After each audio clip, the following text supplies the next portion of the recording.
Hello दोस्तों, मैं हूं कहानी कुमार। आज मैं आपको एक ऐसी अंधेरी और रूह कंपा देने वाली दुनिया में ले जा रहा हूं जहां इंसानियत ने दम तोड़ दिया था और खुदा के नाम पर शैतानियत का नंगा नाच हुआ था। ये कहानी किसी फिल्मी विलेन की नहीं, बल्कि कनाडा के एक ऐसे सन की कल्ट लीडर की है जिसके जुल्मों की दास्तां सुनकर पत्थर दिल इंसान की भी रूह कांप जाए। क्या आपने कभी सोचा है कि श्रद्धा और विश्वास की आड़ में कोई शख्स किस हद तक गिर सकता है? आज बात होगी एंट हिल किड्स और उनके पागल लीडर रॉक टेरियो की। बात शुरू होती है कनाडा के क्यूबेक से। रॉक टेरियो, जो 8 भाई बहनों में से एक था, एक ऐसे माहौल में पला बढ़ा जहां मजहबी कट्टरपंथ और हिंसा का बोलबाला था। उसका पिता एक कट्टर कैथोलिक समूह का हिस्सा था जो अपने बच्चों को पड़ोसियों के दरवाजों पर भीख मांगने भेजता था। जरा सोचिए, उन नन्हे बच्चों के मन पर क्या बीतती होगी जब उन्हें अपमान की कड़वाहट घूंट घूंट कर पीनी पड़ती थी। रॉक के बचपन का एक खौफनाक खेल था बोन बोन। डाइनिंग टेबल के चारों तरफ पूरा परिवार बैठता और तब तक एक दूसरे की पिंडलियों पर भारी जूतों से लातें मारते जब तक कि खून ना निकल आए। जो पहले उफ करता वो हार जाता। यही वो दौर था जब रॉक के अंदर दर्द सहने और दर्द देने की एक बीमार सनक पैदा हुई। रॉक एक शातिर झूठ बोलने वाला और खुद को हर वक्त बीमार दिखाने वाला इंसान था। वो कहता था कि वो 6 साल की उम्र तक बोल नहीं सकता था, 12 साल तक चल नहीं सकता था, जबकि सब जानते थे कि ये सफ़ेद झूठ है। लेकिन उसकी ज़ुबान में एक अजीब जादू था। पढ़ाई अधूरी छोड़ने के बावजूद वो इतना प्रभावशाली था कि किसी को भी अपनी बातों के जाल में फंसा लेता था। कहानी में मोड़ तब आया जब रॉक को पेट के अल्सर के कारण सर्जरी करानी पड़ी। उसने मेडिकल की किताबें रट लीं और अपनी दूसरी सर्जरी के वक्त वो खुद डॉक्टरों को निर्देश दे रहा था कि आगे क्या करना है। इस घटना ने उसके अंदर एक भगवान होने का भ्रम पैदा कर दिया। उसे लगा कि वो मौत को मात दे सकता है। उसने अपनी पत्नी को मजबूर किया कि वो घर और बाहर बेहद छोटे और भड़काऊ कपड़े पहने। वो पागलपन की हद तक अपनी ताकत का प्रदर्शन करना चाहता था। जल्द ही रॉक ने सेवेंथ डे एडवेंटिस्ट चर्च का सहारा लेकर अपना खुद का एक गुट बनाना शुरू किया। उसने ऐसे लोगों को निशाना बनाया जो अपनी जिंदगी में टूटे हुए थे, जिन्हें सहारे की तलाश थी। जिसेल, सोलेंज, चैंटल, ये वो लड़कियां थीं जिन्होंने रॉक की बातों को खुदा का फरमान मान लिया। रॉक ने उन्हें समाज से काट दिया, उनके परिवारों से अलग कर दिया और उन्हें क्यूबेक के जंगलों में इटर्नल माउंटेन नाम के एक ठिकाने पर ले गया। जंगल के बीचों बीच उस वीरान पहाड़ पर जो हुआ वो किसी डरावनी फिल्म से भी बदतर था। रॉक ने खुद को मोसेस घोषित कर दिया। वहां रहने वाले लोग सुबह 5 बजे उठकर पत्थर ढोते, पेड़ काटते और भूखे पेट काम करते, जबकि रॉक शराब पीकर और सिगरेट के कश लगाकर उन पर हुक्म चलाता।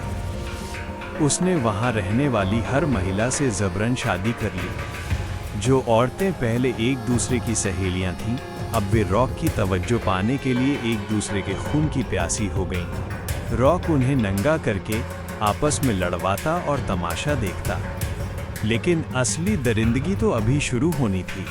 रॉक को सर्जरी करने का जुनून सवार था, बिना किसी मेडिकल डिग्री या एनेस्थीसिया के। जब एक 6 महीने का बच्चा रोता तो वो उसे बर्फ में तब तक लिटाने का हुक्म देता जब तक कि वो नीला न पड़ जाए। उसने 1-2 साल के बच्चे सैमुअल की जान सिर्फ इसलिए ले ली क्योंकि उसने एक अनाड़ी तरीके से उसका खतना करने की कोशिश की और बच्चे के पेट में शराब भर दी। उस मासूम की चीखें आज भी उन पहाड़ों की खामोशी में दफन हैं। रॉक का कहर सिर्फ बच्चों तक सीमित नहीं था। एक सदस्य, मॉरिस की उंगली उसने सिर्फ इसलिए कुल्हाड़ी से कटवा दी क्योंकि वो वहां से भागना चाहती थी। लेकिन सबसे खौफनाक मंजर सोलेंज बोट के साथ हुआ। सोलेंज, जो रॉक की सबसे वफादार शिष्या थी, जब उसने पेट दर्द की शिकायत की तो रॉक ने खुद उसका ऑपरेशन करने का फैसला किया। कल्पना कीजिए, एक कमरे में सबके सामने रॉक ने बिना किसी सुन्न करने वाली दवा के सोलेंज का पेट चाकू से चीर दिया और अपने नंगे हाथों से उसकी आंतें बाहर निकाल लीं। वो लड़की घंटों तड़पती रही और आखिर में उसने दम तोड़ दिया। मौत के बाद भी रॉक की दरिंदगी खत्म नहीं हुई। उसने उसकी लाश को कब्र से निकलवाकर उसके सिर को आरी से काटा और उसकी पसलियों का हार बनाकर पहन लिया। उसका दावा था कि वह उसे दोबारा जिंदा कर देगा। क्या आप सोच सकते हैं कि कोई इंसान इतना अंधा कैसे हो सकता है कि वो अपनी आंखों के सामने होती इस कत्ल-ओ-गारत को देखता रहे और चुप रहे? यही कल्ट की ताकत होती है, दिमाग को पूरी तरह सुन्न कर देना। आखिरकार ये सिलसिला तब टूटा जब गैब्रियल नाम की एक महिला का हाथ रॉक ने आरी से काट दिया। वो किसी तरह वहां से भागने में कामयाब रही। जब पुलिस वहां पहुंची तो सच्चाई जानकर दुनिया दंग रह गई। रॉक को गिरफ्तार किया गया, लेकिन कनाडा के कानून की विडंबना देखिए, उसे सिर्फ कुछ सालों की सजा हुई। मगर कुदरत का इंसाफ अभी बाकी था। जेल के अंदर रॉक का सामना उन कैदियों से हुआ जो रॉक जैसे दरिंदों को बर्दाश्त नहीं करते थे। 2011 की एक सुबह रॉक के सेलमेट मैथ्यू मैकडोनाल्ड ने एक हाथ से बनी नुकीली चीज शिव से रॉक के गले पर हमला किया और उसे हमेशा के लिए खामोश कर दिया। हत्या करने के बाद मैथ्यू बड़े इत्मीनान से गार्ड्स के पास गया और कहा, वो गंदगी अब खत्म हो गई है।